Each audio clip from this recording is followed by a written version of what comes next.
నాన్న ఆ, నాకు ర్యాంక్ కార్డ్ ఇచ్చారు నాన్న. ఏమ్మా? ఇదిగో నాన్న, నేను స్కూల్లోనే ఫస్ట్ ర్యాంక్ నాన్న. ఫస్ట్ ర్యాంకా? వెరీ గుడ్ అమ్మా, నాలాగే నువ్వు కూడా. సరే పెన్నీవమ్మా. ఇదిగో నాన్న.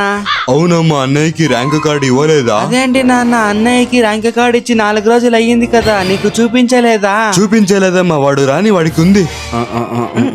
నాన్న ఆ, అదిగో అన్నయ్య వచ్చాడు. రేయ్ బ్యాగ్ తీసుకొని రారా నీది. సరే నాన్న.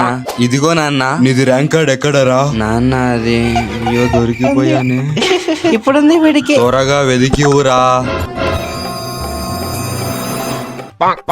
ఇదిగో నాన్న. ఏంట్రా 3 సబ్జెక్ట్ లో ఫెయిల్ అయ్యావు?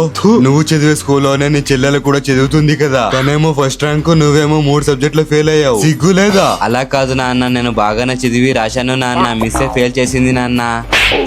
నోరు మూయిరా, ఫెయిల్ అయినదే కాకుండా టీచర్ మీద ఆరోపణ వేస్తావా? నాన్న అమ్మ పిలుస్తుంది, నేను వెళతాను నాన్న. సరే అమ్మా. సరే నాన్న. నాన్న ఇది ఒక్కసారికి సైన్ వేయండి నాన్న, ప్లీజ్ నాన్న. ఎప్పుడు ఇలాగే చెప్పావు నువ్వు. నాన్న ఆ? ర్యాంక్ కార్డు నీ దగ్గరే ఉండిపోయింది. ర్యాంక్ కార్డ్ ని అమ్మ కూడా చూడాలంట, ఇవ్వు నాన్న. ఇదిగో అమ్మా. నాన్న ఊరికి అన్నయ్యని ఎందుకని కొడతావులే నాన్న, పాపం చెయ్యి కూడా నొప్పిస్తుంది. దీన్ని తీసుకో నాన్న. ఓకే అమ్మా. బాయ్ రా.